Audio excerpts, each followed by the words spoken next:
vamos, uno no. ¿Qué les puedo decir? Bueno, también quisiera dedicar a esta conferencia una vez más, ¿no?, a mi queridísima nena Nicole, que está a punto de cumplir 5 meses, ¿no? Y a mi mujer, que no puede andar por acá porque también tiene que andar cuidándola. Entonces, pues bueno, esto va de todo corazón para ellas, ¿no?, que son mis amores. Y pues bueno, pues empecemos esto, ¿no? Tal cual, melancolía, ¿no? Melancolía con los 3 colores azul.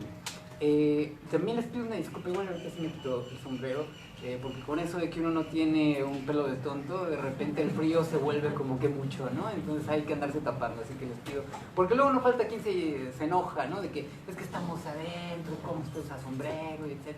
Digo, no sé, hay de todo en este mundo, ¿no? Entonces, antes de que alguien por ahí ponga algún pero, pues bueno, anuncio que sí me da frío en la cabeza, ¿no? Entonces, bueno, así para que nos entendamos. Bueno, melancolía con los 3 colores, ¿no? De alguna forma, así como Ricardo lo decía al inicio, ¿no? En primero es una película que a mí justo me fascina, ¿no? Y me fascina precisamente porque siento, para los que hemos perdido algún ser querido, y ya sea ese ser querido alguien de nuestra familia, y vamos, voy a redondarlo, porque de alguna manera iba a decirlo así, ¿no? Alguna de nuestras mascotas, pero si nuestras mascotas las queremos tanto como si fueran alguno de nuestros parientes, o muchas veces hasta mucho más que nuestros propios parientes, ¿no? Entonces, si hemos perdido a alguien de, vamos, con ese peso, ¿no?, en el sentimiento, de alguna manera pues sabemos muy bien qué hay con la melancolía, ¿no? Y Azul, de alguna forma, al menos en lo que yo he visto en el cine, es como la película que mejor por ahí lo plantea, ¿no? Por eso es que lo traigo acá. De alguna manera, sí, justo, insisto de nuevo, como Ricardo lo decía, 3 colores, ¿no? Son 3 películas, precisamente, azul, blanco y rojo, y que, si ustedes se dieron cuenta, en primera, ¿no?, el estilo del cine europeo, como ya sabemos, es algo particular. No es así como Televisa, sus telenovelas y el melodrama, y salen todas las vecinas llorando por la que se le murió el marido. Entonces, no, acá es una que está sufriendo y pobrecita es a la que se la lleva todo, ¿no?, el tren. A ella solamente, no a toda la colonia, ¿no? Entonces, bueno, en primera. En segunda, digámoslo así, si las tomas tienen otro lenguaje, los sentimientos se dicen de otras maneras, no es un poco más complicado. Y por si fuera poco, Kieslowski prácticamente nos dice: esta película va a estar dividida en 3 capítulos. Entonces todavía se acaba Azul y uno dice, como en buena película de arte, ¿no? Ah, ya se acabó, o sea, pero ¿cómo, no? O sea, ¿cómo que termina así? ¿Cómo? O sea, no me dejen así. Y efectivamente, esto no acaba hasta que vemos Rojo, que es la última, ¿no? Yo les haría la invitación a que vean, no tal cual, los 3 colores, porque además han de saber que yo le pasé tijera a esta versión que vimos. Le quité varias escenas, sobre todo muchas cuestiones que tienen que ver con el cine de arte, justo para que esto fuera como más ágil. Y curiosamente, como cuando tenemos así como este fragmento, ¿no?, de posibilidad para poderla ver, que fuera como más dinámico. Entonces yo les invitaría a que vean de nuevo Azul, porque se van a dar cuenta que hay varias cosas que quité, ¿no?, y que sí tienen importancia en la trama, pero que para el día de hoy era justo de irnos en versión express. Y de alguna forma invitarlos a que vean también Blanco y que vean Rojo. Blanco, de alguna forma, ¿no?, que es igualdad, de alguna manera reclama cómo es, y ahora que está tan de moda, ¿no?, que si los hombres y las mujeres tienen que ser iguales, y las mujeres tienen que valer más que los hombres, etcétera, bla, bla, todo ese discurso que tenemos tan cotidiano ahora, pues justo ahí pasan esas cosas, ¿no? Cómo de alguna manera este hombre en blanco pierde de cierta forma su capacidad de ser hombre, y entonces su mujer pues se vuelve más hombre que él, inclusive en ciertos momentos, ¿no? Y ahí te están llevándose a unos choques buenísimos, así que justo se las recomiendo, ¿no?, en eso. Y además, por si fuera poco, tiene como ciertos toques chaplinescos, los que puedo decir, no tan cómicos, pero vamos que los tiene. Y ahí no termina la trilogía, termina en Rojo. Rojo se trata de fraternidad, y curiosamente la fraternidad se da entre un anciano que ya está jubilado después de haber sido un juez en Génova, y curiosamente una modelo muy guapa, ¿no?, que está en plenitud de su juventud, y estos dos crean ahí una amistad, lo que parecería como algo imposible. Y curiosamente esos lazos de amistad que trascienden estas generaciones, pues nos dan esta trama como también muy particular. Y ahí es en donde termina la trilogía. Ahí sí sabemos qué pasa con todos nuestros otros personajes hasta el final de esto, ¿no? Ahora también les diría, justo como cine europeo, como cine de arte, tampoco le exijan mucho, pero véanla, se las recomiendo muchísimo. Bueno, ya después de este paréntesis que me aventé, ¿no?, ahora sí vamos a entrarle ya a Melancolía y Azul, ¿no?, porque si los tengo así como de, bueno, ya entrémosle a esto, ¿no? Entonces, vamos a eso. Bueno, El duelo es, por regla general, la reacción frente a la pérdida de una persona amada o de una abstracción que haga sus veces como la patria, la libertad, un ideal, etc. A raíz de idénticas influencias, en muchas personas se observa, en lugar de duelo, melancolía. Y por eso sospechamos en ellas una disposición enfermiza. Justo empiezo con las definiciones para ir como ya aterrizando algo, ¿no? Ahora también la otra, digo, yo por lo general lo que hago es como que expongo lo mío, y si gustan al final entonces aclaramos, ¿no? Por ahí cosas, pero si alguien efectivamente sale como que alguna duda por ahí, entra como que algo de cosquilleo en esas dudas, pues también se vale que por ahí levante la mano, ¿no? Bueno, entonces seguimos en esto. La melancolía se singulariza por una desazón profundamente dolida, cancelación del interés por el mundo exterior, pérdida de la capacidad de amar, inhibición de toda productividad y rebajas del sentimiento de sí, exteriorizados en autorreproches y autodenigraciones, y se extrema hasta una delirante expectativa de castigo. Y aquí podríamos decir, bueno, ¿y entonces qué es lo que hace la melancolía? Si tiene todo esto, pues efectivamente no hace nada, no puede hacer nada. Muchas veces le reclamamos al melancólico, bueno, ¿y por qué no te sales a pasear, no? Mira, vamos con los amigos, ¿no? Pues porque no se tiene el deseo de hacer nada, y esa es la clave. Así que vamos a irlo por ahí desglosando poco a poco. En 1917, Freud publicó uno de sus mejores trabajos, Duelo y Melancolía. En él señala que la depresión es el modo de reaccionar a la pérdida de un objeto ambivalente y su introyección. La parte hostil se manifiesta en el odio y el sadismo que se vuelca contra el yo. Y esto que tenemos aquí prácticamente es como la síntesis de este libro. Ahora la cuestión es cómo o qué es lo que quiere decir todo esto. Está muy padre aquí, pero vamos a ir profundizando. Y justo voy colocándoles escenas de la película que son bien importantes. A mí me encanta esto porque justo ahí vemos este papel, ¿no? Que es el que envuelve el dulce que comía la hija de Julie, ¿no? Y que es tan importante, ¿no? Nos están enseñando, digamos, la ternura de esta niña y además el rostro de esta niña. Ya con eso ya te engancharon con la ternura de esta bebé, ¿no? Bueno, ahí estamos. Lo que Julie trata de hacer en toda la cinta es huir de su realidad, soslayándola conscientemente a un olvido obligado, pero del cual no puede escapar, pues su inconsciente hace que esa negación se convierta en un fracaso.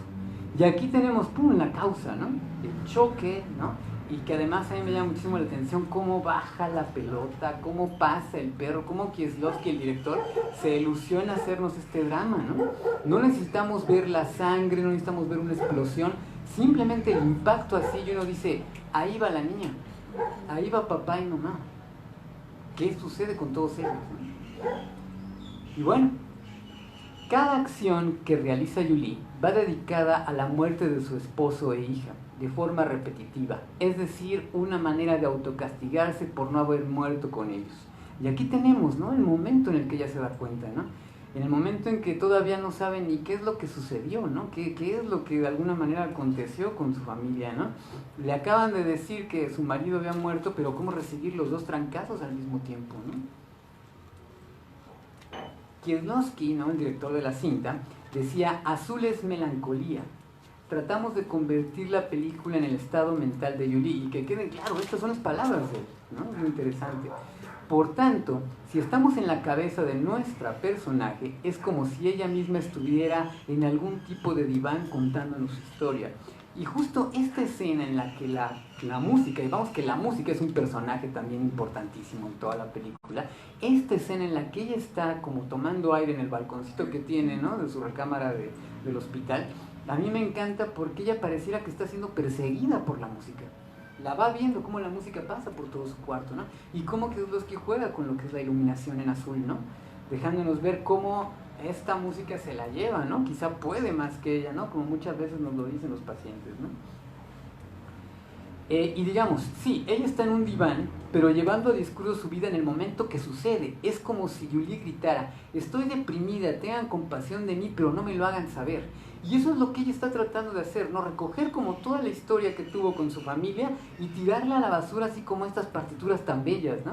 Uno diría, pero ¿cómo hace eso, no? Y ver el camión que las hace así trizas, uno dice, no, ¿qué te pasa? No, al contrario, cualquier otra persona las guardaría, ¿no? Presumiría de que el marido dejó esto, ¿no? Y ella no quiere saber de eso, ¿no? Justo esa es la patología que hace la diferencia entre el duelo, ¿no? Esto no pasa en el duelo, ¿no? En el duelo a lo mejor uno se queda con un recuerdito, ¿no? A lo mejor que hasta el llaverito, ¿no? No sé, ¿no? La foto. Julie no quiere saber de nada, ¿no? Por eso es que todo el mundo se extraña de, ¿pero por qué, no?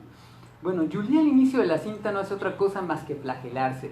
Incluso por haber sobrevivido al accidente, su culpa es tanta que la lleva a provocar suicidio por medio de píldoras.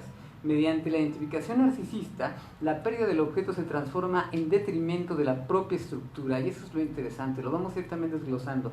Cómo lo que la melancolía pretende es dañar a uno mismo, ¿no? Ahorita quizás suena como que demasiado exagerado, pero vamos a ver precisamente cómo es que vamos armando esto. El origen patológico de la melancolía destaca el desagrado moral con el propio yo, por encima de cualquier otro reproche. Quebranto físico, fealdad, debilidad, inferioridad social, rara vez son objeto de esa apreciación que el enfermo hace de sí mismo. Solo el empobrecimiento ocupa un lugar privilegiado entre sus temores o aseveraciones. Y si se fijan, ese es el discurso del melancólico, ¿no? No sirvo para nada, ya estoy muy viejo, de alguna forma quedé, sobreviví al accidente, ya para qué continúo, no vale la pena. Esas son las palabras repetitivas en todo esto, ¿no? La identificación es la etapa previa a la elección de objeto. Y esto es bien importante, ¿no? La identificación es lo que de alguna manera lleva como esa regresión con la melancolía. Y es el primer modo ambivalente en su expresión. Es como el yo distingue a un objeto. Y yo creo que aquí también lo interesante es recordar que la identificación en psicoanálisis es, a diferencia de la comunicación, que se crean grupos, ¿no? Como nos han enseñado desde la primaria. A ver, todos los que son azules, entonces aquí, todos los que son rojos por acá, ¿no? De alguna manera, la identificación en psicoanálisis es, porque yo soy diferente al otro, es que yo quiero ser ese. No sé todavía ni qué voy a copiar del otro, pero yo quiero ser ese otro. Entonces, de alguna manera, aquí lo que nos está diciendo Freud es, vemos al otro en ese primer momento en que nos damos cuenta que es otro, y cuando es que de alguna manera queremos ser parte de él, en nuestra primera etapa libidinal, que es en la etapa oral. Dice, el yo quisiera incorporárselo en verdad por vía de la devoración, de acuerdo con la fase oral del desarrollo libidinal. Por eso fue que puse este fragmento, cuando Julie descubre en su bolsa todavía otro dulce que su niña se comía, y que lo que quiere también es desaparecerlo, ¿no? Se lo come con una desesperación inaudita para desaparecer ese sabor, para desaparecer esa envoltura de nuevo, ¿no? Y de alguna forma, ella siendo la madre, pues acordarse de pues cómo la quería su hija, ¿no? Cómo esa identificación efectivamente estaba con ella, ¿no? Bueno, parece, y aquí tenemos otra vez, ¿no? A mamá y a la niña. Parece que la disposición a contraer melancolía se remite al predominio del tipo narcisista de la elección de objeto. Es decir, es algo bien, bien primario y es algo prácticamente inaudito. Si es de nuestro narcisismo, es una de las cosas más primarias que tenemos en la constitución psíquica de un sujeto. Y la regresión desde la investidura del objeto hasta la fase oral de la libido que pertenece todavía al narcisismo. Julie llegó a un estado deprimente tan grave que encontró que su marido se había llevado con él parte de ella misma. Y eso es bien interesante cuando sucede una pérdida, ¿no? Lloramos a montones, y se vale, por supuesto, si nos duele muchísimo, ¿no? Y eso es lo que justo el personaje de Julie no tiene, si se fijan. Al inicio de la película, hasta justo su ama de llaves le dice, pues es que estoy llorando porque usted no llora, ¿no? O sea, ¿qué sucede aquí, no? Si perdió a su familia, perdió a la niña, ¿no? El marido, y usted no llora, ¿por qué no llora? Y efectivamente, pues porque no hay palabras, no tiene cómo hacer eso, ¿no? Ahora, ¿cómo decirlo? Por supuesto, dice, sin darse cuenta, es decir, a nivel inconsciente, todo transformándose en una herida narcisista. Y es lo interesante ahorita que recapitulo con la película. Hasta el final, en esta especie como de video que nos hacen con la música, que es lo que ellos dos arman con los fragmentos que dejó su marido, de alguna manera entonces ahí sí Julie se permite llorar. Es lo interesante al final de la película. Entonces podemos decir que ahí ya está sobrellevando su melancolía, ¿no? Está empezando a llevarla, ¿no? Ok, continúo. Los autorreproches y sentimientos hostiles que el paciente percibe contra el objeto amado se redirigen contra uno mismo, puesto que forman parte de nuestro mundo interno al haberlos identificado con el objeto perdido. Y aquí también está eso, ya lo estamos así nombrando. El objeto perdido no se va, que es lo que de alguna manera inclusive todos decimos coloquialmente, ¿no? Pues déjalo ir, que se vaya, maldito, ¿no? Te hace sufrir, ¿para qué le lloras? Desgraciado, etcétera, bla, bla, bla, ¿no? Todo lo que los buenos cuates nos dicen, como cuando nos apoyan en esas pérdidas, ¿no? Pero lo interesante es que el melancólico, para el melancólico está ahí. ¿Y dónde está ahí? Introyectado, lo trae aquí. Y precisamente porque lo trae aquí, es que le gusta herirlo tanto. No le puede dar de trancazos, no le puede decir hasta el bendito, pero a él mismo sí se lo puede decir. Y esa es la parte en la que él se la pasa, sufre y sufre como quisiera castigar a ese otro. Y aquí efectivamente vemos a Yulín, de alguna manera está, digamos, ¿no? Tratando de trabajar de lo que es la parte de su melancolía, pero llega este momento en el que tiene que salir del agua y tiene que hacer un esfuerzo mayor. Todos los que nos encanta nadar, ¿no? Al menos alguna vez fuimos a Huastepec, ¿no? No sé, la alberca que más les guste, Chapoteadero que más les guste a ustedes, o la fuente más cercana a su casa que les guste. Entonces, de alguna manera, pues sabemos muy bien que salirte de la alberca, pues es el momento en que más tienes que ponerle ganas, porque pues, el peso, ¿no? Tiene que estar ahí. Y eso, efectivamente, ella no resiste eso. En el momento en que tiene que dar toda su fuerza, aunque es física, vuelve a hundirse. Y vuelve a caer en el estado en el que está. Bueno, ok. El melancólico es una persona con necesidades narcisistas que después de haber perdido un objeto amado se revela agresivamente contra él. Y aquí también, si se fijan, justo es lo importante, ¿no? Si nos dice que con necesidades narcisistas, quiere decir que pues, se tiene como mucho amor a sí mismo, y el que lo hayan abandonado no es así de fácil, porque él fue el abandonado, ¿no? La estructura superyoica es la encargada de provocar el autocastigo por medio de reproches y remordimientos que se dirigen hacia ese yo. Y es justo de lo que hablábamos hace ratito, ¿no? Se merece el castigo, se fue el objeto, tú lo dejaste ir de alguna forma, así es como lo entiende el melancólico, entonces está castigándose, castigándose, castigándose. Y es lo que hace Julie en todo el principio de la película, ¿no? Y ahora aquí otra parte importante, ¿no? El insomnio, que es mucho lo que le pasa a los que están en duelo, están en melancolía, es sin duda testimonio de la pertinencia de ese estado, de la imposibilidad de efectuar el recogimiento general de las investiduras que al dormir requiere. El complejo melancólico se comporta como una herida abierta, atrae hacia sí, desde todas partes, energías de investidura y vacía al yo hasta el empobrecimiento total. Es fácil que se muestre resistente contra el deseo de dormir del yo. Entonces, efectivamente, si se fijan, vean lo grueso que dice aquí Freud, ¿no? Es una herida abierta, es algo que no se cierra, es algo que al contrario, pareciera que es más dada a infectarse. No hay cómo taponear eso, ¿no? Entonces, por supuesto, es bien increíble porque con las personas melancólicas uno puede decir, no sé, por ejemplo, ¿no? El típico domingo de, ¡ay, ganó el América! Entonces, es que tienen la mala fortuna de irle al América, ¿no? Entonces, de alguna forma, ¡ay, pues bueno, ganó el América! Y entonces el melancólico, en lugar de decir qué bueno es, ganó el América. ¿Por qué ganó el América? Sería eso. Yo nos diría así como que, ¿por qué no? O sea, todos estamos muy contentos. ¿Esto qué sucede? No tiene lógica para las demás personas, pero para ellas sí lo tiene. Y eso es bien interesante, porque curiosamente no logramos comprenderlo y hasta muchas veces decimos, ay, mi tía la llorona. Ay, no sé, mi tío, el que siempre está sin ganas de hacer nada, etc. Sí, pero hay algo ahí detrás.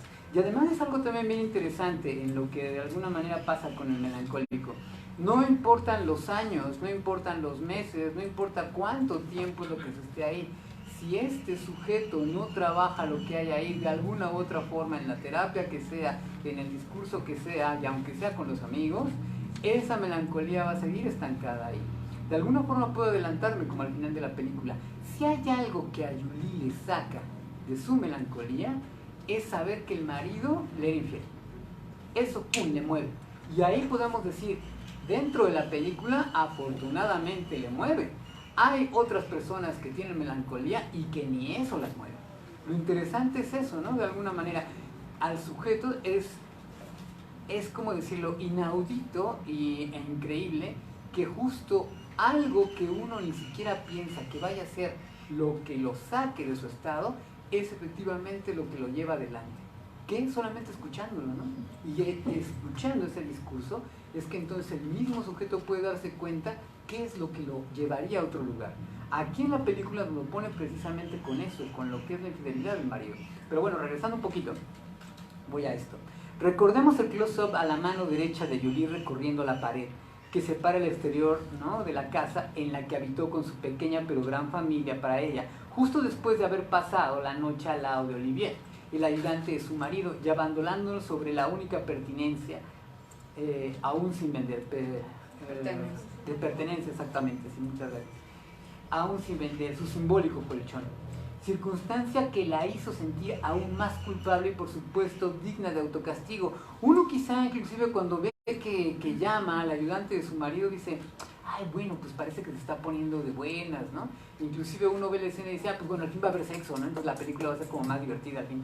Pero pues no, resulta que al contrario, en lugar de que las cosas mejoren, eso la lleva a estar peor. En lugar de que pida la ayuda de él y sentirse acompañada, que de alguna manera él le haga la vida más fácil, no, al contrario, lo hizo para sentirse peor, sentirse como suela de zapato pisoteada, ¿no? O sea, fue con el ayudante de su marido, para que lo entiendan, lo saquemos de contexto, es como si se hubiera ido con la secretaria, para que lo entiendan, ¿no? Se fue con el secretario de su marido a tener sexo, y además, después de todo, todavía le aclara las cosas, pues es que prácticamente nada más te usé. ¿Sabes qué? Yo me voy a otro lado, no te digo a dónde, y por si fuera poco, ya cuando me voy camino a este nuevo departamento en el que voy a vivir, me daño la mano de una manera impresionante. Digo, si de alguna forma en la pared que sea alguien de ustedes se ha raspado hasta no sé, pintando la pared, pues imagínense lo que es esto. Es efectivamente, como lo decíamos, estar dañando al mismo yo, pensando inconscientemente que a quien voy a dañar es a eso que se fue. En este caso, a los que se fueron, a su marido, a su hija, y sobre todo porque ella se siente culpable de haber sobrevivido al accidente. Ese es el punto. Bueno, continúo. Recordemos los momentos en que ella busca un departamento. El agente le señala que por medio de su profesión será más fácil encontrarle uno, pero Julie responde que no, se dedica absolutamente a nada. Es decir, que para sí misma no vale la pena. Y si se fijan, inclusive, otra vez quiere borrar su nombre de casada, ¿no? Y quiere el suyo, ¿no? Tal cual, antes de casada, ¿no? Entonces, de alguna manera es esto que viví no vale la pena y borrón y cuenta nueva, pero ni siquiera borrón y cuenta nueva. Perdón, no quiere saber absolutamente de nada. Y que de alguna forma quizá podamos decirlo, ¿no? Bueno, es que se vale, que se tome su tiempo, que de alguna manera respire un poco, ok, podríamos decirlo así, pero lo interesante es que se toma muchísimo tiempo. O sea, no se va de vacaciones 15 días, un mes, no, se avienta un montón de meses sin que nadie sepa de ella. Ahora, en una visita de Julie a su madre, esta última toma la palabra y le dice que no se puede deshacer de todo, que siempre hay que tener algo de que se pueda vivir. Esa misma frase la podríamos utilizar no solo en el terreno económico, sino en la psique, es decir, intentar mantenerse de algún deseo. Y eso es precisamente lo que de alguna forma, pues bueno, se querría hacer con un caso, ¿no?, de melancolía. Ver en dónde es que ese sujeto puede tener algo de deseo. De alguna manera yo recuerdo hace añísimos, ¿no?, un paciente que curiosamente le gustaba mucho la película del Quinto Elemento. Si por ahí la han logrado ver, ¿no?, salen muy buenos actores, ¿no?, ya es muy viejita, pero curiosamente a él le llamaba la atención que ese quinto elemento llegaba del espacio destruido y se estrellaba en la Tierra, y solamente habían logrado recuperar ciertos fragmentos de tejido de ese quinto elemento que venía como a salvar a todo el universo, no solamente a la Tierra, y entonces lo metían a una como cama hiperbárica de alguna forma, ¿no?, y ahí volvían a regenerarlo, y pues qué casualidad que sale Mila Jovovich, ¿no? O sea, ¿quién mejor para salvar a la humanidad, ¿no? Entonces, de alguna manera, ahí lo interesante es, sí, de ese fragmentito de tejido lograron armar a Mila Jovovich. Y entonces lo que decíamos en aquel tiempo era, pues mira, ¿no?, qué interesante, será muy bueno armar la metáfora de, con un pedazo de deseo, el sujeto logró salir adelante, logró armar su vida de nuevo. Y eso es lo que de alguna manera tratamos así de hacer con los melancólicos, ¿no? Ver en dónde está. Al menos podríamos decirlo, en el caso de Julie, algo tenía que ver la natación, por supuesto, es lo que sí se permitía. La música sí se ve que era su vida, pero era su vida, que era también la vida del marido y no quería saber nada de eso. Entonces ahí sí prácticamente ni tocárselo, pero ver qué otras cosas, ¿no?, eran las que había ahí. Ahora regresando, ¿no?, a esto. Trata de liberarse de todo relacionado con el pasado. No hay ninguna toma visitando el cementerio o viendo fotografías viejas, ya que como que es lo que aseguró, para ella no existe el pasado. Julie decide abandonarlo. Si el pasado se aparece, lo hace por medio de la música. Y además es interesante. Si se fijan, ahorita que puse esto, ¿no?, del cementerio, si hubiera sido una película mexicana así al estilo de Pedro Infante, nos hubieran puesto el cementerio, el cuerpo de la abuela ahí, ¿no?, tal cual, y el tequila, ¿no?, llorándole, etcétera, ¿no? No, acá no vemos nada de eso, ¿no? Y de alguna forma también lo interesante es, si otra vez hubiera sido una producción americana, ¿no?, mexicana, etcétera, ¿no?, que tuviera algo que ver más con nuestra tierra, si se pusiera la música, nos hubieran puesto imágenes de ella feliz, componiendo con su marido, yo qué sé, ella jugando con su hija, etc. Y no, lo único que nos ponen es el rostro deprimente de esta mujer que no concibe lo que sucedió. Y esto es interesante, esta escena que estamos viendo ahorita aquí a mí me fascina, porque además es algo que liga también a las tres películas. En las tres películas hay tres viejitos. Este es el primero que aparece, es la primera viejita que aparece. Y curiosamente nadie le ayuda a meter la botella al bote de basura, si se fijan, ¿no? La señora bien educada metiéndole en el bote el reciclaje, eso sí, ¿no? Pero lo interesante es, pasa un chico con un perro y hasta el perro voltea a verle así como de, pues, ¿qué le vamos a ayudar? No, y se sigue, ¿no? Julie está enfrente de ella en este como parque, ¿no?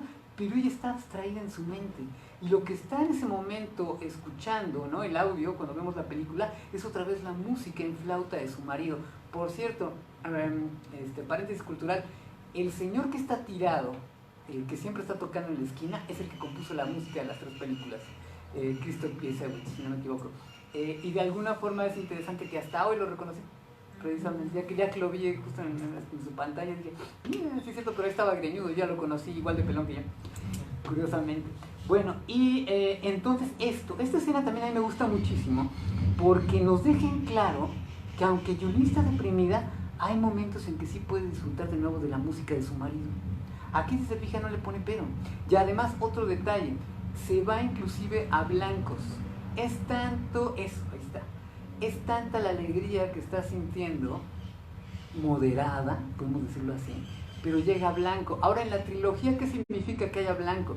Cuando Kieslowski mete blanco en la trilogía, significa un orgasmo. Aquí no lo logramos entender, necesitamos ver la película de blanco, entonces por eso sí les recomiendo que la vean. Así que Julie aquí tiene un orgasmo musical, es lo que les puedo decir, con todo y la tristeza que se carga. Y pues bueno, no les comento más de los otros tres viejitos también para que los vean, ¿no?, y justo comparen qué es lo que sucede ahí. Déjenme ver. Bueno, entonces, el melancólico nos muestra algo que falta en el duelo. Esto no lo tiene el duelo.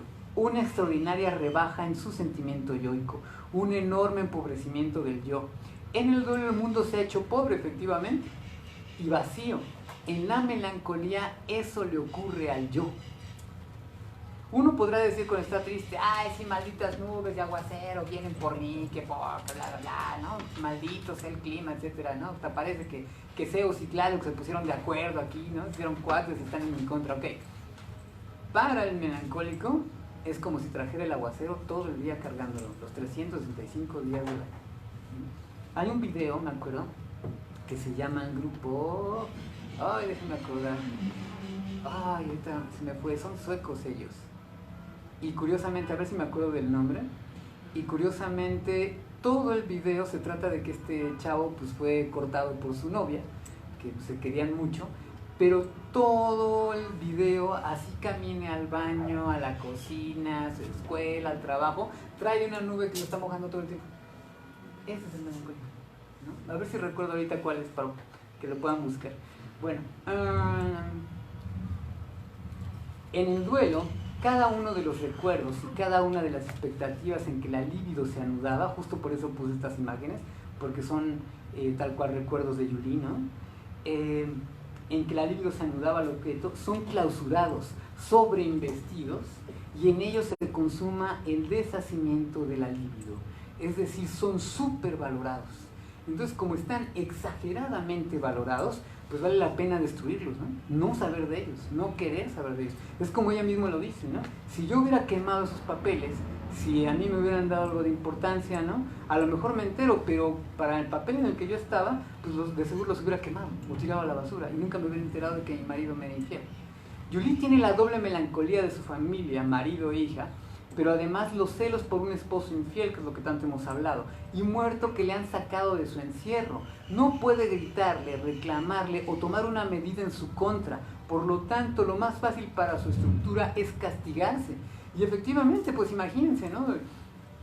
Estás con esta angustia, con esta tristeza, y llamémosle tal cual, con esta melancolía, y de repente esto, ¿no? Tal cual, estás en un tugurio y ahí te enteras de que tu marido te es infiel.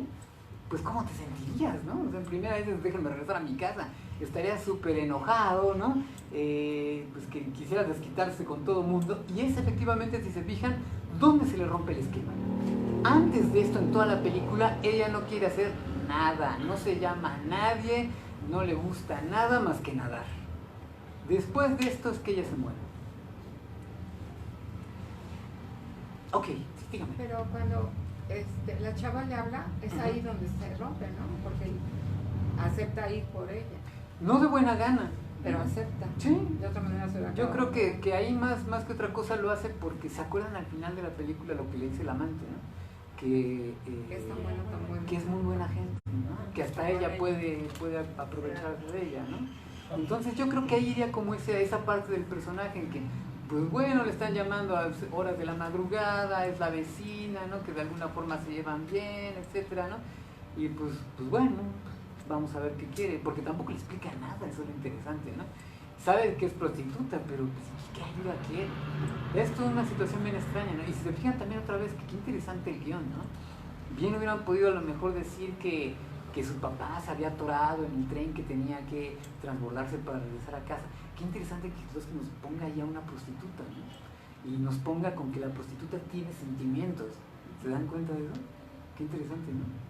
Aquí digo, es rarísimo que tratemos a alguien, ¿no? Que se dedica a la prostitución y que mostremos que tiene sentimientos, ¿no? Bueno, y ahora sí que regresando por acá, la melancolía toma prestados una parte de sus caracteres al duelo y la otra parte a la regresión desde la elección narcisista de objeto hasta el narcisismo. Por eso insisto, es bien constitucional, ¿no?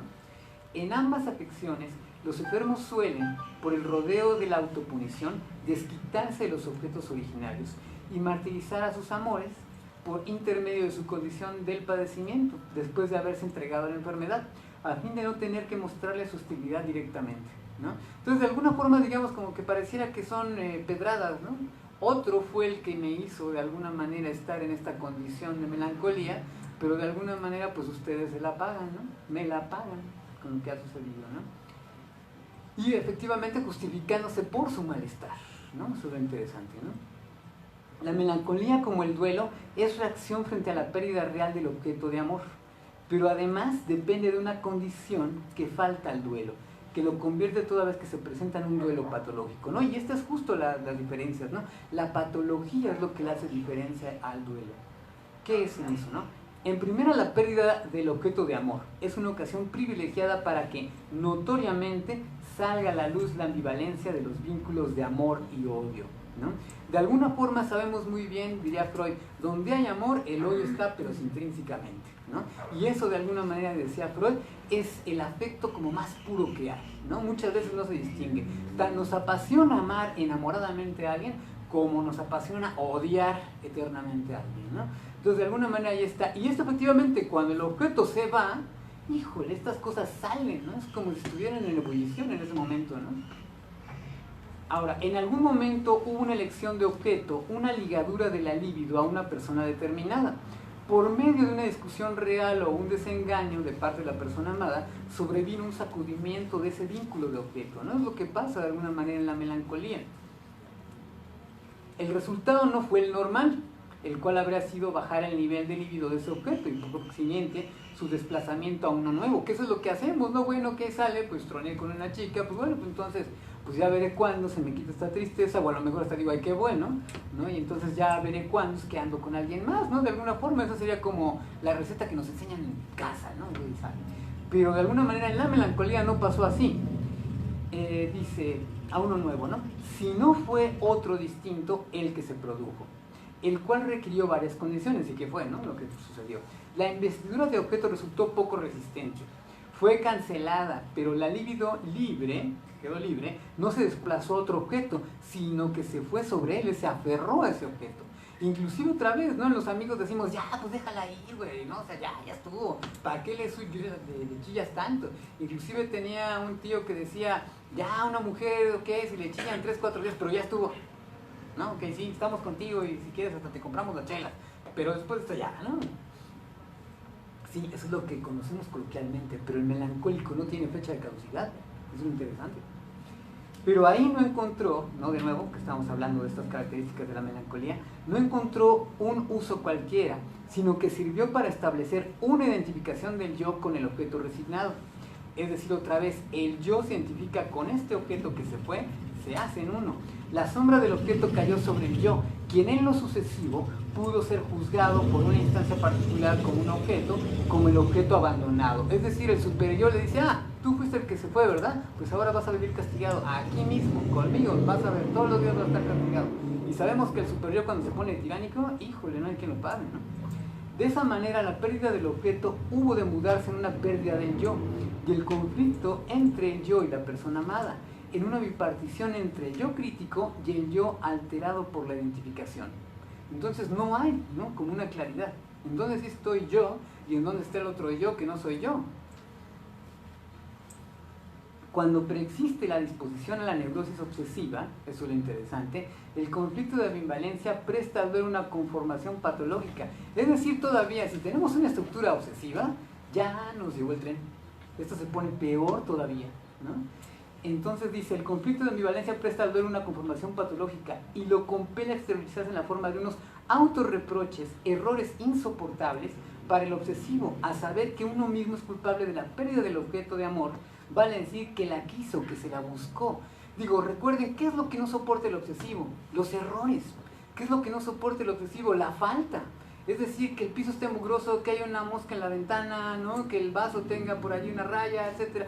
Entonces, imagínense que para el obsesivo, que es tan perfecto, se le va a la mujer. Pero pues, ¿cómo si eres el perfecto? O sea, no lo pueden dejar.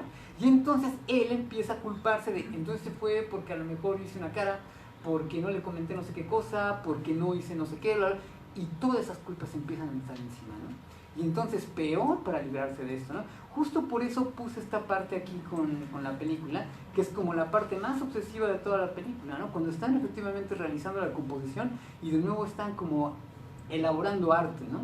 Tiene todo un seguimiento de reglas, ¿no? Me encanta cómo hacen esta metáfora de que nosotros que no sabemos leer música, pues nos dicen, miren, aquí hay música, y va acompañando la música estas notas, ¿no? De alguna forma hay que tener todo ese arte, todo este conocimiento para lograrlo, ¿no? Y de alguna manera nos están diciendo también Kieslowski, de alguna forma, en otra metáfora, pues lo obsesiva que era Julie, y cómo de alguna forma efectivamente sus rasgos obsesivos se engancharon efectivamente a la melancolía. Y no logra comprender por qué es que su marido y su hija no están ahí, ¿no? Este conflicto de ambivalencia, amor-odio, de origen más bien externo unas veces, más bien constitucional otras, no ha de pasarse por alto entre las premisas de la melancolía.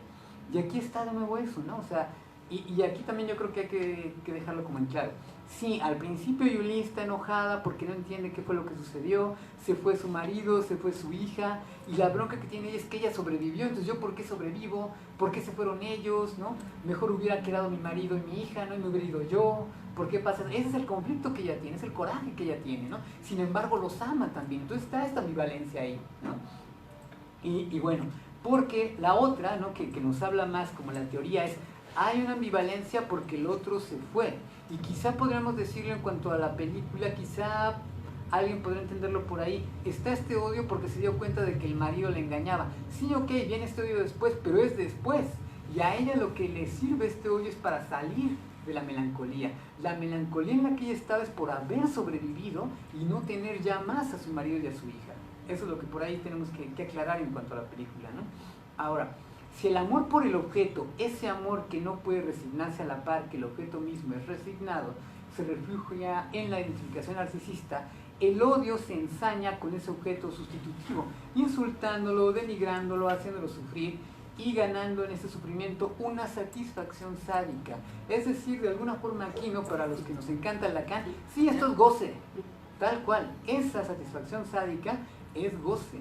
Lo que el melancólico de alguna manera también tiene, además de estar acribillando a su propio yo, es que está ganando en ese sufrimiento energía. Entonces, de alguna forma, a la larga se vuelve adicto a esa energía. Y si de por sí la melancolía es de las cosas más difíciles de quitar, pues peor aún después de muchísimo tiempo, cuando ya el melancólico es adicto a esa carga de energía, ¿no? Entonces, imagínense, vamos a ponerlo de otra forma. Es como si a Sara García lo hubiéramos querido ver feliz en sus películas. Pues a lo mejor en ciertos momentos, ¿no? Pero ahí en toda la película, pues no. Si nos gustaban las películas de Libertad Lamarque y Sara García, eran por el chilladero que son, ¿no? Entonces, pues eso, ¿no? O sea, no nos caería ese personaje, ¿no? Rompería con sí. Bueno, ese automartirio de la melancolía, inequívocamente gozoso, importa en todo como el fenómeno paralelo de la neurosis obsesiva. La satisfacción de tendencias sádicas y tendencias al odio que recaen sobre un objeto y por la vía indicada han experimentado una vuelta hacia la persona propia, ¿no? Es lo que tanto hemos hablado, ¿no? Y que de alguna manera, si se es o si se tienen estos rasgos obsesivos, peor tantito, ¿no? Nos va, pero sí muchísimo más, ¿no? Nos tuestan más en el comal, ¿no? Así diría mi abuela. La investidura de amor del melancólico en relación con su objeto ha experimentado un destino doble. Por una parte, ha regresado a la identificación, pero por otra, bajo la influencia del conflicto de ambivalencia, fue trasladada hacia atrás, hacia la etapa del sadismo más próxima a ese conflicto, la etapa anal. Si se acuerdan, en la etapa anal es en donde estamos aprendiendo a decir, quiero ir a hacer popó, estoy reteniendo heces, ¿no? Y las retengo porque sé que a mamá le interesa que yo haga del baño, entonces, si te interesa que haga del baño, pues ahora no hago, y te tengo aquí, mamá, no te vas, ¿no? Entonces me tienes aquí jugando, etcétera, pero pues ¿qué crees?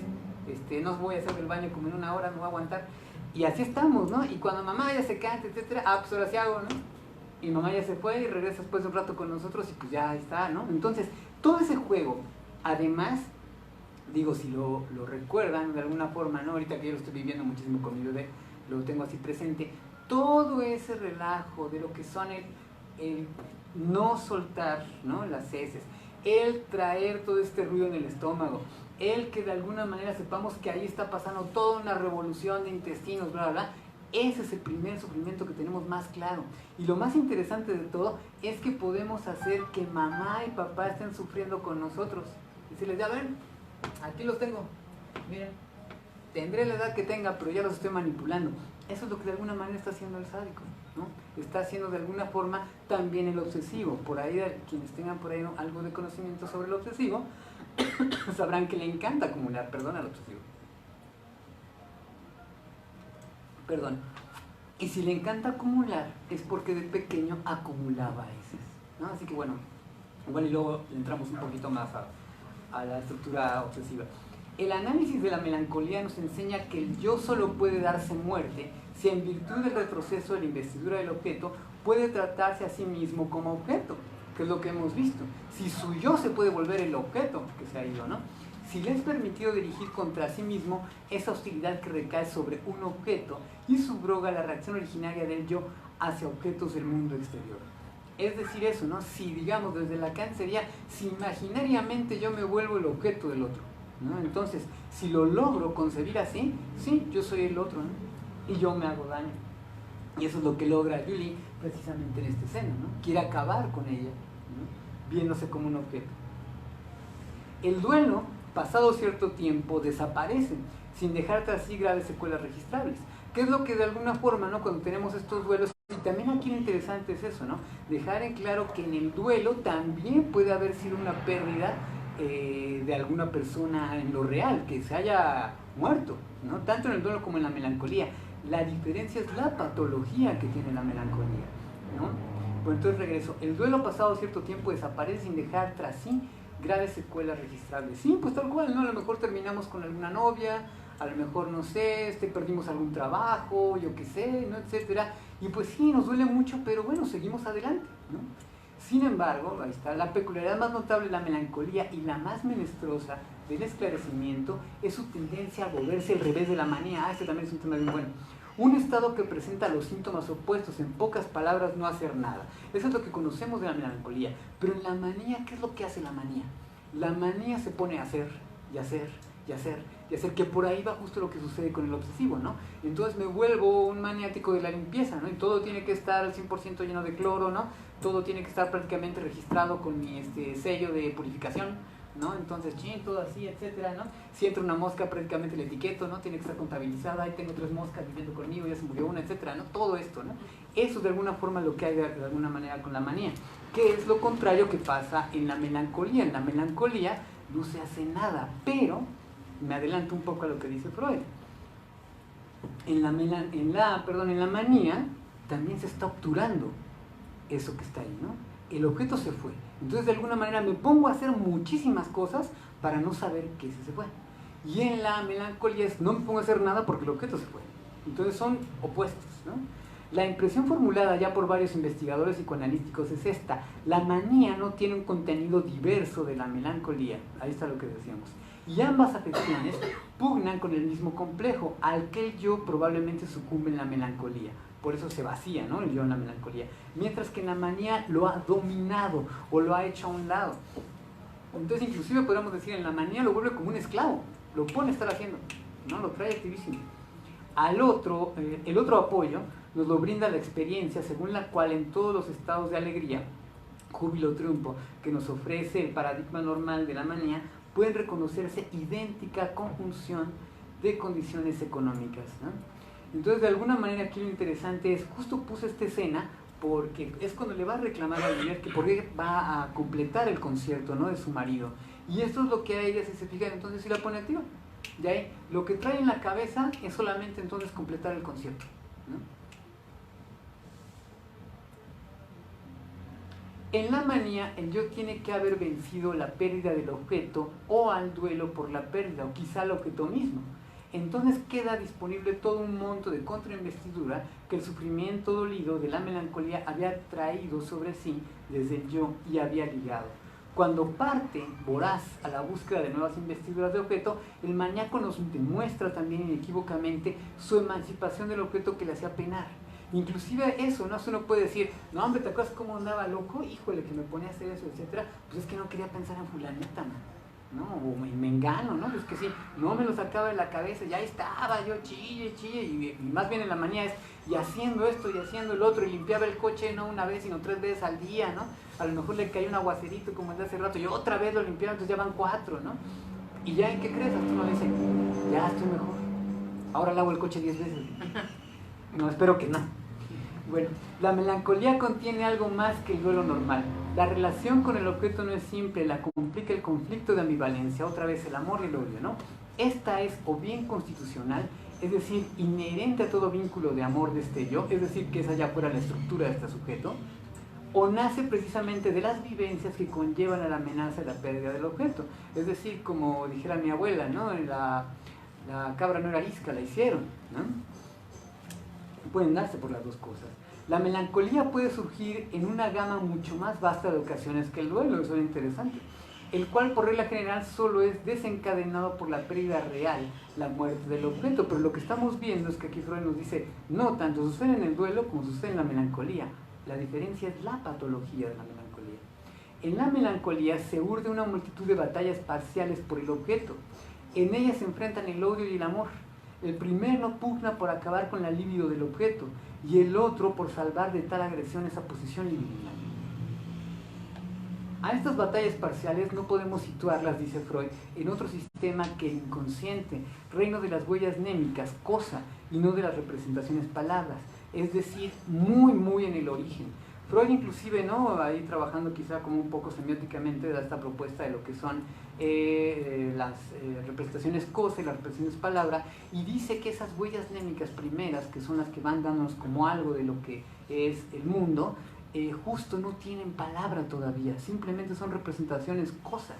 Y hasta después, quizá viéndonos ya más lacanianos, diciendo, se aparece la palabra, se aparece el lenguaje, y entonces es una resignificación de esas representaciones que ya van a tener esa representación en el lenguaje. Y aquí lo que nos está diciendo Freud es Esas representaciones, esas batallas que tiene la melancolía, tienen que ver con las huellas némicas, es decir, es algo desde lo más primario que nuestra psique se empieza a formar. Ya les diría, si recuerdan, cómo se forma nuestra psique cuando decimos, ¿qué quiere el otro? En ese momento en que decimos, ¿qué quiere el otro? Entendemos así como de, mi mamá me quiere como el chillón, mi mamá me quiere como el que sí se come la, no sé, la papilla, ¿no? Como el que de alguna forma así se viste. En ese momento ya están estas huellas némicas ahí, ¿no? Aunque efectivamente todavía no haya lenguaje. Y ya tenemos algo de todo esto aquí. Aquella acumulación de investidura antes ligada que se libera al término del trabajo melancólico y posibilita la manía, tiene que estar en trabazón estrecha con la regresión de la libido del narcisismo, el conflicto en el interior del yo que la melancolía recibe a cambio de la lucha por el objeto tiene que operar a modo de una herida dolorosa que exige una contrainvestidura grave en extremo. Entonces, si recibe esta pelea tan dura, ¿no? Y de alguna manera trata de defenderse, es lo que está diciendo Freud aquí, pero por lo general esa batalla está ya perdida, ¿no? Concluimos que son 3 premisas las que encaminan la melancolía. 1, la pérdida de objeto. 2, la ambivalencia, ¿no? Amor y odio. Y 3, regresión de la libido al yo. A las 2 primeras, dice Freud, las reencontramos en los reproches obsesivos, tras acontecimientos de muerte, ¿no? Les dejo tantito el video por ahí para que lo vean porque no lo había dado play, ¿no? Que tal cual es parte de este funeral, ¿no? Que ella está por ahí viendo, que ni siquiera puede asistir a él.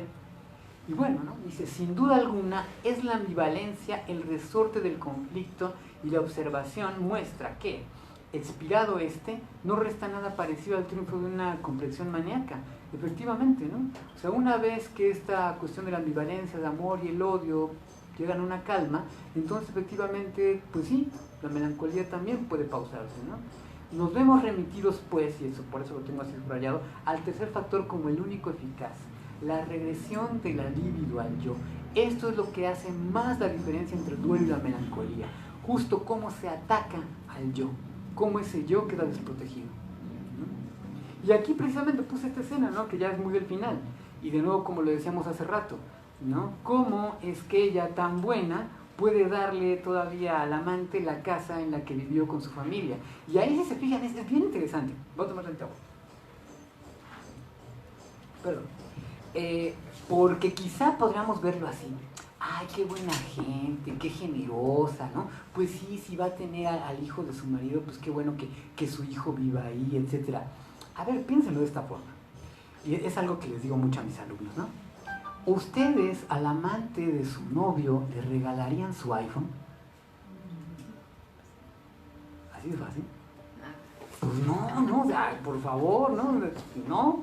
O tan solo, vámonos quizá un poquito más cerca, ¿no? ¿Le regalarían el coche otra vez, a la chica con la que anda su novio? ¿No? Porque va a tener un hijo de él. Pues no. Entonces, aquí si se fijan, ella, tal cual Julie, nuestro personaje, sigue haciendo las mismas burradas que desde el inicio.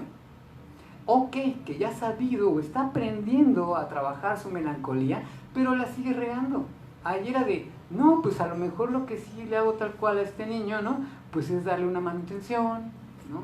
A lo mejor sí, pues vendo quizá esta casa, yo me compro otra y a él, pues sí, le damos un departamento, yo qué sé, ¿no? Y su manutención. Pero de ahí a que la mansión del marido donde vivió con su hija y pues todos los recuerdos que hay ahí se los pase a la otra, dices, no, eso no se hace, ¿no? Así que sí, por ahí es algo bien peculiar en este personaje. Y bueno, pues la cuestión es, ahí no termina azul, ¿no? Sí, tal cual, véanla. Este es Kieslowski, tal cual, el que está tal cual aquí de piernas, ¿no? Colgado, su fotógrafo y tal cual por ahí sus asistentes, y son las primeras escenas de la película, ¿no? Justo quise ponérselas ahí, porque uno nunca se imagina, más cuando hay una trama, digamos, tan psicológica como esta, todo lo que hay detrás de esto, ¿no? Y me encanta esta foto, justo para cerrar lo nuestro, ¿no? Aquí les pongo tal cual mis datos, ¿no? El Twitter creo que no está funcionando por ahí, lo tengo por ahorita dado de baja, pero me pueden localizar tal cual en psicoanálisis, ¿no? Comunidad, @comunidad.unam.mx. De vez en cuando me pueden encontrar también por ahí en TVUNAM, ¿no? Analizando películas, etcétera, que insisto que es mi gran pasión, ¿no? Así que bueno, pues muchísimas gracias por eso y ahora sí los escucho a ustedes, ¿no? Vamos a esa parte.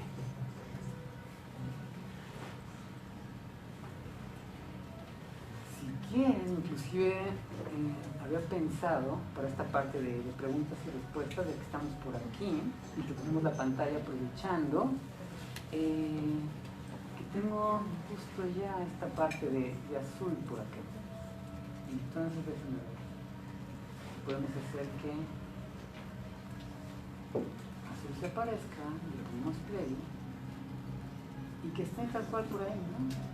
Lo que estamos comentando, que esté en la parte de atrás, ¿no? Déjenme ver. Y efectivamente que se esté reproduciendo.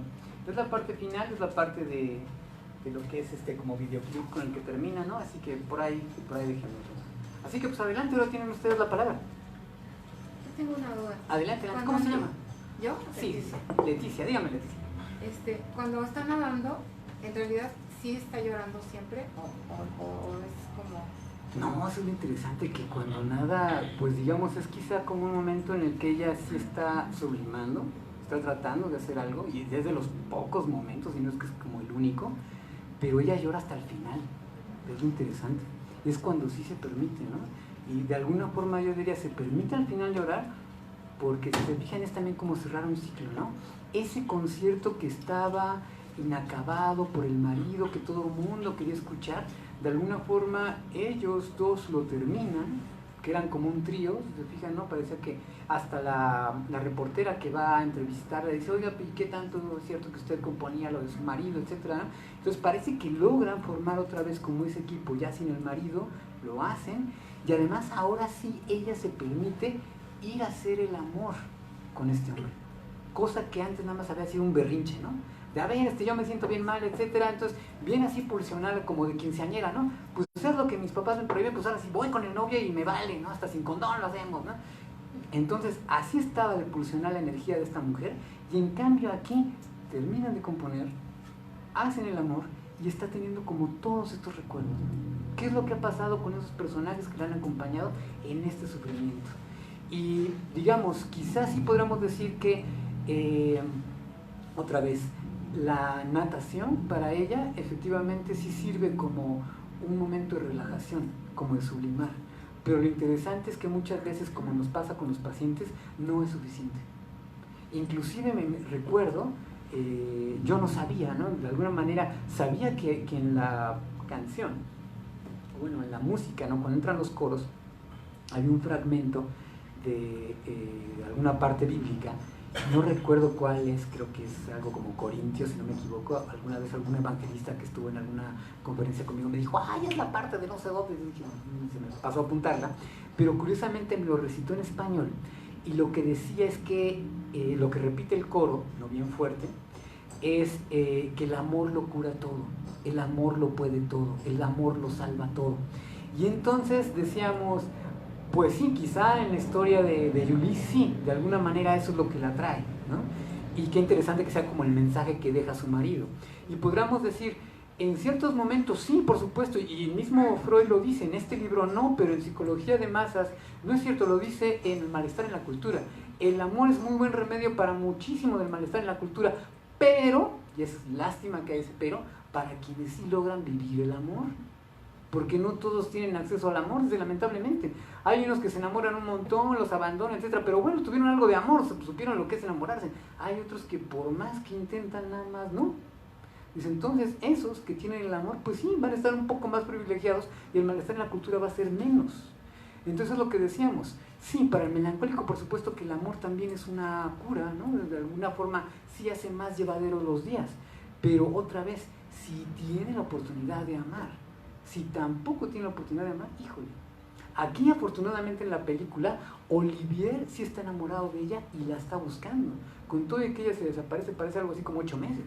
Entonces de alguna forma él sigue poniendo como, literalmente como en la película, el dedo en el renglón, ¿no? En la tecla.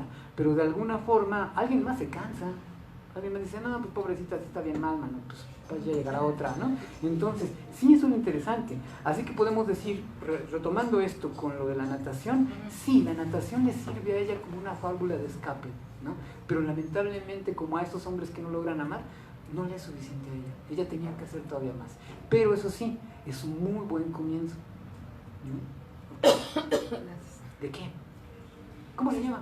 Luz Cristina. Luz Cristina, dígame Luz. Entonces se puede decir que el duelo lo hace cuando se da cuenta que había sido engañada, reacciona, ya no vuelca como que separa, ya no vuelca el enojo contra ella misma, lo separa, ya ubica al otro, y entonces viene esta parte que incluso ahora cuando le pregunta a la chica y le dice, ¿quieres saber cómo lo hacían o cómo era? Le dice, no, pero quería saber si te amaba, y le dice, y le ve la leonita, y entonces ella se responde, o sea, ella se responde, la otra no, si te amaba, o sea, si te amaba. Sabemos lo que simboliza esa cruz ahí. Sí, porque al chico, como decía usted, al chico le dice, no la quiero, él dice, te la doy, yo creo que es importante para ti, y la rechaza. Sí. Cuando se la ve ella y la deja, dice, ya tiene la identificación. Entonces mi pregunta iba, ¿es a partir de ahí que empieza a llevar ya como tal un duelo? Porque viene incluso la lágrima, o sea, lo que dice, ya llora. Antes no. Exactamente, sí. Antes tan no, porque le dice la señora, la ayudante. Ella le pregunta, ¿y por qué lloras? Y ella le dice, pues porque tú no puedes hacerlo. Sí. O sea, yo lloro por ti, casi le está diciendo, yo estoy llorando por ti, porque tú no lo puedes hacer. Recuerdo justo la muerte lamentable de un gran amigo, en donde justo estaba su hija mayor, su esposa, y curiosamente habían planeado irse de vacaciones a Playa del Carmen, si no me equivoco, y tenían los boletos y todo, pero a este amigo mío le vino un paro cardíaco, pues de esos que fulminante y nadie sabe ni por qué, ¿no? Parecía que le cayó un rayo. Y lo interesante es que aún y sin él faltaba todavía como un mes y cacho para que se fueran de vacaciones. Y dijeron, ¿saben qué? Nos vamos. O sea, si es algo que planeamos, también queremos hacerlo con él. De todas maneras nos vamos. Y sí, estaban en la playa y estaban pues disfrutando, etc. Y me lo dicen las dos, ¿no? O sea, Mauricio estaba bellísimo el mar, estaban bellísimas las palmeras, ¿no? Así ver la gente, todo el ambiente, estaba bonito. Nos lo estábamos pasando tan bien y acordándonos de lo bien que se lo hubiera pasado él, que estábamos hasta chillando de felicidad. O sea, no sabíamos ya ni por qué chillábamos, era porque lo extrañábamos, por lo feliz que estábamos ahí, porque no estaba, etc., pero estábamos chillando todo el tiempo, ¿no? Entonces, de alguna forma, digamos, sí, algo me recuerda eso, ¿no? Que precisamente ellas estaban ahí, de alguna manera también como rindiéndole un homenaje a él, de cómo hubieran querido estar ahí, y llorándole a él, ¿no? Y de alguna manera, esta mujer, al final, hasta el final, ¿no?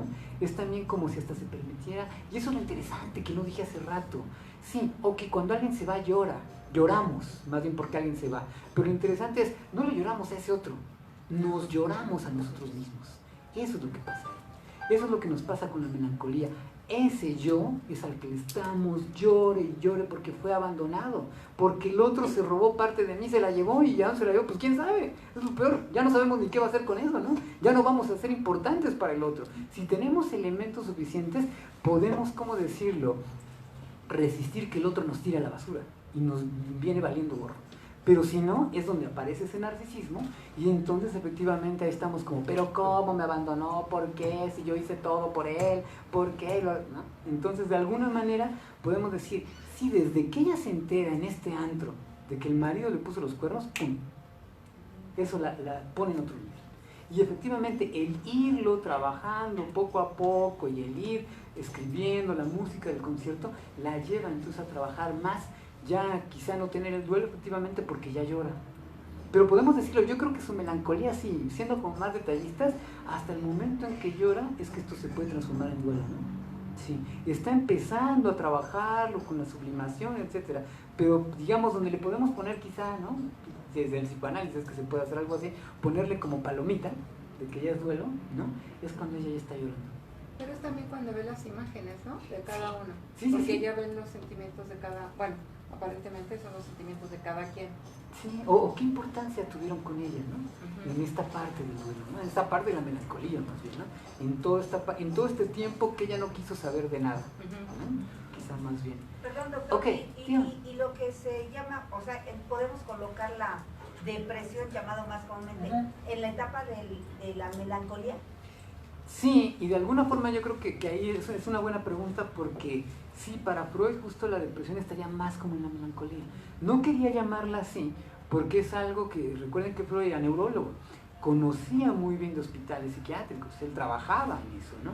Entonces, de alguna manera, sabía muy bien que si hablaba de depresión, pues tal cual sus amigos, ¿no?, doctores, le iban a decir, sí, pero acuérdate que en la depresión tenemos el cajón A, B, C, D, E, F, G, y así nos podemos seguir con todo lo que tienen de catalogaciones, ¿no?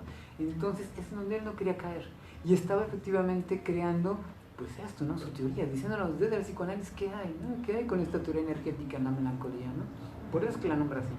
Ok, no sé, ¿qué más? ¿Cómo te llamas? Miriam. Miriam, dime. Ajá. Bueno, ahorita lo que nos estás comentando, no sé si yo ya me hice una falsa idea, pero es así como el de... No te preocupes. Si llora es porque está en duelo, y si no llora es porque está en melancolía. Es como una regla. No, ¿Yo no, lo entendí mal? O no, digamos que sí, ¿no? De alguna manera es algo de lo que estamos diciendo, ¿no? Pero dependerá de cada persona, ¿no? A lo mejor, digo, en cierta forma estamos por acá viendo, o inclusive cuando su ama de llaves, ¿no?, está llorando y que la descubre, que ella corre después de que está en el piano y encuentra esta nota, ¿no? Y va hacia ella y le dice, bueno, ¿qué le pasa, no? Y ella le dice, al contrario, pues, ¿qué le pasa a usted que no llora, no?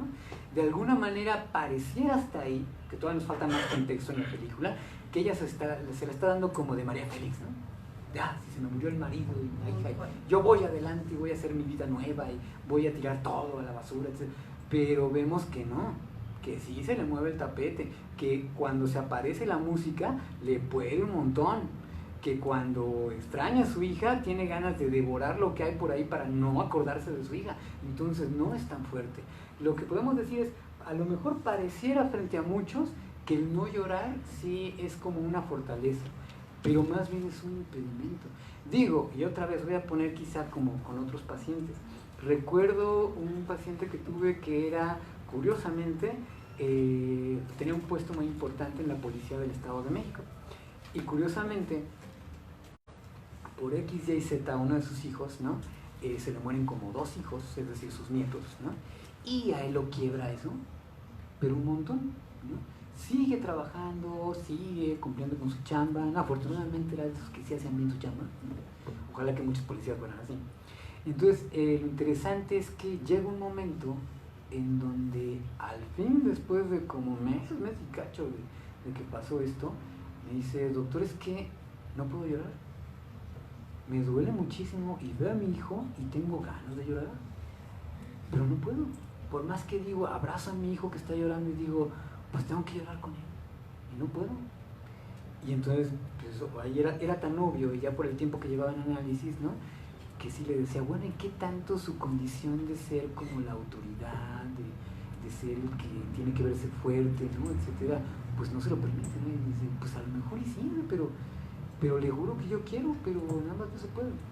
Pues no les miento, o sea, se llevó como 3 meses, hasta que lo que lo hizo llorar fue que en un semáforo estaban parados un papá y un hijo, y los dos estaban pues vestidos de payasitos haciendo malabares.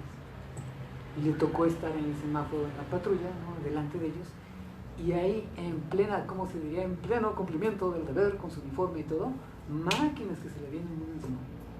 Y entonces lo que tuvo que hacer fue, se hizo a la orilla, ¿no? Y entonces ya estando a la orilla, pues ahí sí, pum, que se suelta a llorar. Y pues prácticamente fue como para felicitarlo ese día, ¿no? Qué bien que después de todo eso se lo aventó. Y de alguna forma yo hasta pienso que nos salió prácticamente como económico. Yo pensé que nos íbamos a aventar un buen ratote sin que lograra llorar, ¿no? Pero bueno, también por ahí afortunadamente tenía mucho el apoyo de la familia, es lo que puedo decir. Ok. Preguntas, ustedes pregunten. Digan, ¿qué más hay por ahí? ¿Qué hubo? ¿Cómo te llamas? Cristal. Cristal, ¿qué pasó? Pero entonces la melancolía sí es parte del duelo, o esta patología no debería de ser. Pues ojalá que no fuera, ¿no? Más bien nos ahorraría muchísimo sufrimiento. De alguna forma podemos decir, pareciera, si te fijas, que de alguna forma, quizá como decía también mi abuelita, de noche todos los gatos son pardos, ¿no? Entonces cuando está este dolor tan intenso, ¿no?, tan desbordado y tan pulsional, es como muy difícil saber qué está sucediendo, sobre todo si son como los primeros días, ¿no? Que nos dejó la novia, que, no sé, perdimos el trabajo, que se murió la abuelita, no sé qué sé, ¿no? Que nos atropellaron al perro y lo partieron en tres. Pues híjole, ¿no? O sea, esto se vuelve un drama, realmente, ¿no? Pero realmente vamos a saber qué ocurre hasta después de unos días. Por supuesto que es bien válido que uno esté llorando, gritando, hasta saliendo a la calle, ¿no? Y que hasta los vecinos digan, hijo, ya se volvió loco, ¿no? Sí, porque por supuesto el dolor es inmenso. Pero de ahí a que pasemos allá 2, 3, 4, 5, 6, 7, 8 meses igual, entonces uno sí dice, híjole, esto no es, como decirlo, lo que debería de estar sucediendo, si es que lo podemos decir así. Creo que sí hay algo más ahí. Y muchas veces puedo decir, afortunadamente muchos pacientes llegan por sí mismos. Hay otros que los lleva, ¿no? la familia. Y como en todo padecimiento podrá decir, cuando los lleva la familia, pocas veces es que ellos quieran ser escuchados, no les interesa. Cuando ellos llegan por su propio deseo, ahí ya tenemos una ventaja muy grande, que es el, sí, yo quiero trabajar esto y sé que estoy mal, pero ya ni yo me aguanto. Entonces ya estuvo, o sea, me dicen, mira, va pasando un pajarito y pues no hay ni por qué, y me suelto a llorar porque el pajarito pasó, ¿no? Entonces sé que ya es hora, ¿no? Ya perdí mi trabajo por estar así, pues tengo que apoyarme porque la familia me está ayudando, pero pues yo no puedo, ¿no? Entonces de alguna manera eso es lo que vamos escuchando, que se diferencia de un duelo en el que a lo mejor si alguien, ¿no?, fue cortado por la novia, terminó con el novio, etcétera, bla, bla, y está triste, y que no sé, puede que a lo mejor hasta en 15 días ya ande con alguien más, a alguien que no logra sobrellevarlo. Y eso es interesante, también ahorita, ya que estoy utilizando estas palabras, nuestras pérdidas de objeto siempre las vamos a sobrellevar. Quizá muchas ramas de la psicología, etcétera, dicen, no, tú supéralo y vas a ver que sí, ¿no? Y lo vas a lograr. Pues está padre, ¿no? Así que qué bueno que nos den los ánimos de hacerlo. Pero realmente uno nunca lo supera. Por eso es que en psicoanálisis utilizamos más el sobrellevarlo. Porque digo, piénsenlo ustedes, ¿no? Con la edad que tienen ya acá, digo, no estamos ya, no hay nadie de secundaria por acá, etcétera. Entonces, de alguna forma, ya han tenido sus amores, ya han tenido sus dolores, ya han tenido sus pérdidas, ya han tenido muertes en la familia que les han justo marcado. Entonces, de alguna forma, ¿no? ¿Cómo le hacemos para que cuando nos acordamos de esa persona que tanto quisimos, nos llegue el flachazo de esto, en el momento que sea del día, y díganme sí o no, te caes? Por más que sean, aunque sean 5 segundos, dices, ay, mi abuela, ay, mi papá. No sé, a lo mejor hasta un exnovio que era querido por ustedes y tuvo un accidente que digas, híjole, tan bueno que este tipo, man. Y vuelves a sentir todo ese dolor que sentiste, ¿no? Cuando te dieron la noticia o hasta cuando fuiste al funeral, ¿no? Así. Entonces, si se fijan, lo que nosotros en psicoanálisis, justo por eso llamamos ese significante, es lo sobrellevamos. Porque nunca se nos va a olvidar, el dolor siempre va a estar ahí. Pero la diferencia es, ¿qué hacemos con ese dolor? ¿Nos dejamos que nos hunda ese dolor o lo trabajamos? Así como Yuli lo hace aquí. Armamos una canción, nos vamos a nadar, ¿no? Nos permitimos tener la vida adelante o nos sumimos, ¿no?, en el vacío. Y es algo también que la película crea como con otra metáfora, que fue lo que ya no dije cuando ella tiene su orgasmo, ¿no?, en esto que está la viejita ahí enfrente y ni siquiera se da cuenta de eso. Ella es joven, ella tiene 33 años, eso es lo que nos están diciendo. Entonces, por supuesto que perdió una hija, pero puede tener otras, ni siquiera una, puede tener más. Puede conseguirse otra pareja que es Olivier, precisamente, y hacer su vida de nuevo, con todo y el dolor que eso la haya marcado ya en su vida, ¿no? Bueno, espero que por ahí haya quedado como un poquito más claro, Cristal, ¿no? No sé, ¿quién más? Adelante, chicos. Pues me encanta. ¿Qué tal? ¿Qué tal? ¿Cómo Soy te llamas? Mario. ¿Qué pasó, Mario? Bueno, yo tengo otra interpretación Adelante, más o menos vale. de ese cuadro que está ahí. Sí, sí. Bueno, yo creo que ella todavía está más o menos metida en su mundo. Sí, sí. Y ahí es cuando ¿cómo se llama? Olivier, le sí. dice que él va a escribir la música. A mi parecer, más bien, ella se va a entregar, pero para no permitir que él haga la música. Sino más bien se entrega para después ella tener un poco de control y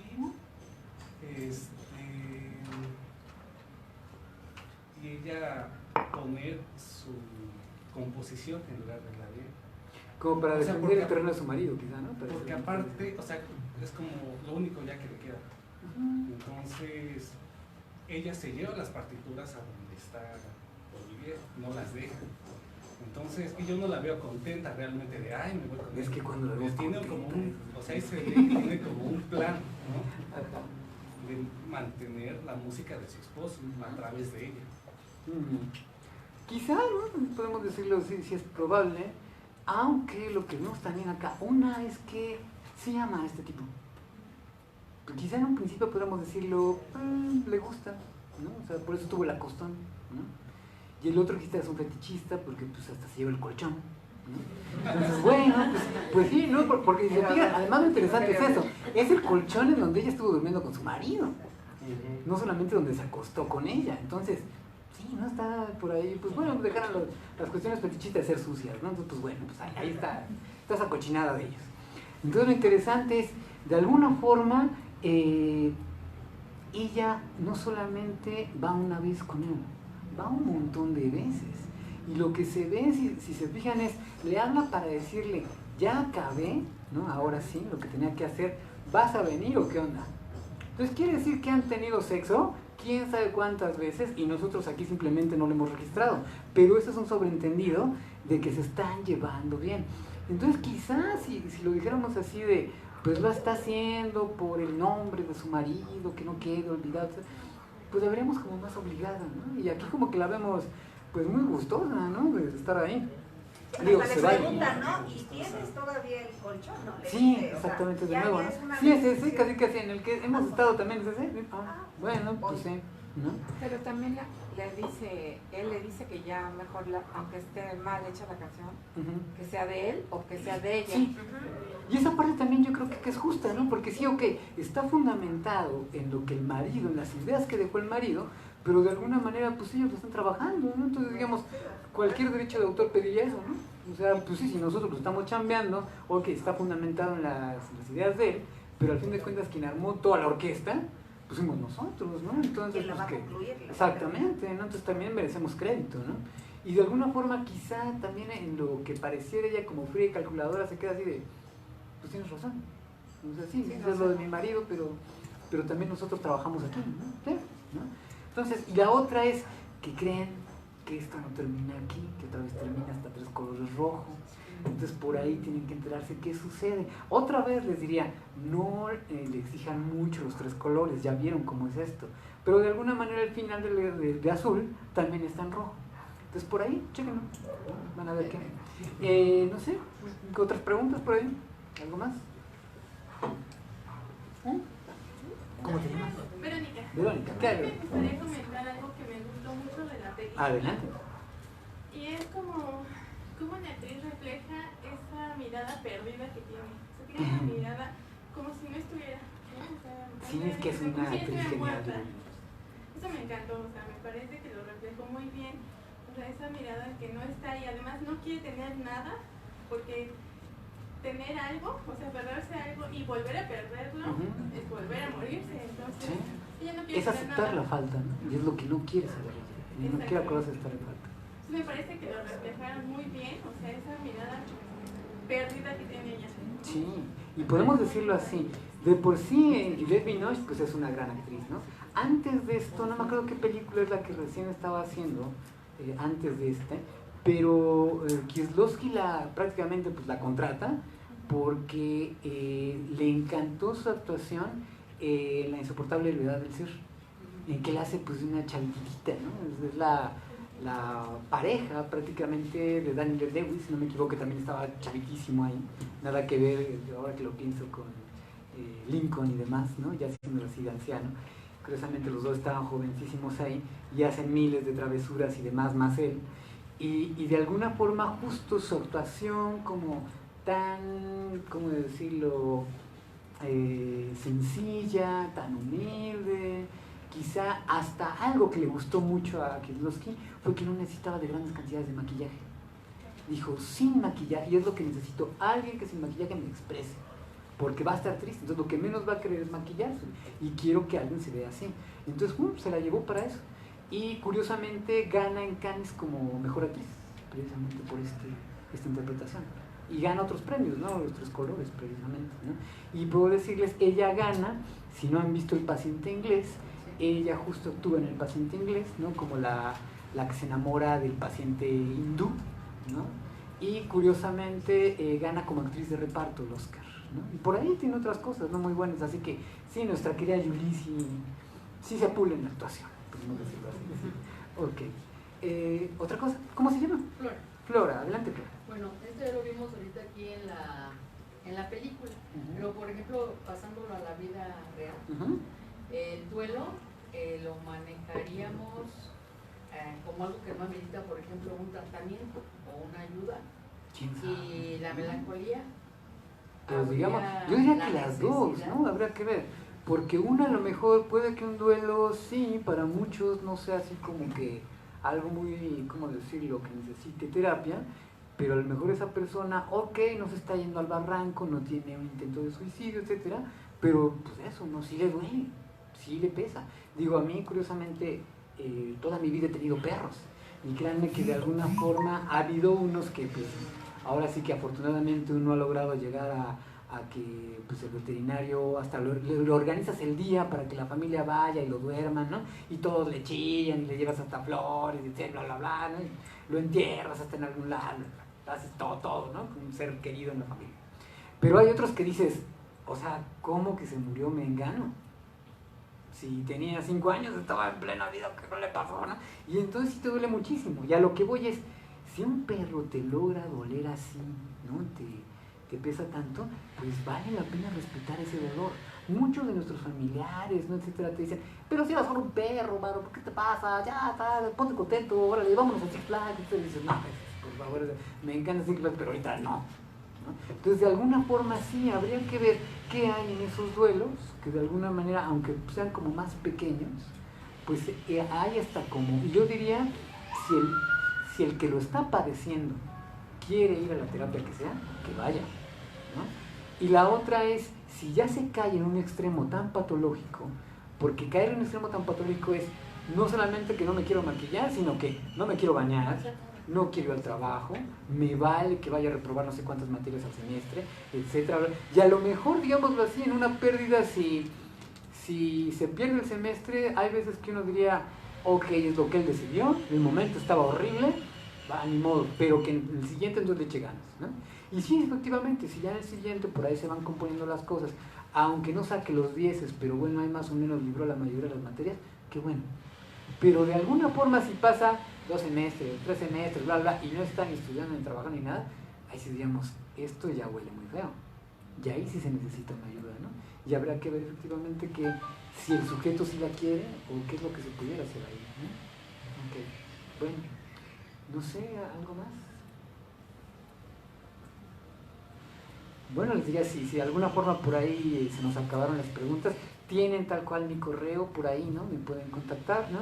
Y ya sea comentar de esta película, lo que ustedes deseen, las dudas que tengan, etcétera, pues por ahí me pueden encontrar, ¿no? Así que por mí, insisto, todo un honor platicar con ustedes y justo pues un honor estar por acá, ¿no? Saber que hay esta institución, que se da un espacio para el psicoanálisis, que están tal cual ejerciendo esto por acá y que hay tantos interesados, ¿no? Y además interesados en sábado en la tarde, ¿no? Porque una cosa es estar, no sé, viendo cine, teorizando con Freud, melancolía, etcétera, y otra efectivamente yéndose al antro, ¿no? Al menos ver una película en donde salga, no sé, alguien de los de Rápido y Furioso, ¿no? Entonces, bueno, pues muchas gracias. Gracias. También el aplauso es para ustedes. Bueno, pues pasamos a darle una constancia al profesor. El Instituto Psicoanalítico Néstor Valdejoyo otorga la presente constancia a Mauricio Agustín Porras Gómez por su participación como ponente en la conferencia Melancolía, un duelo patológico. Entonces, un aplauso.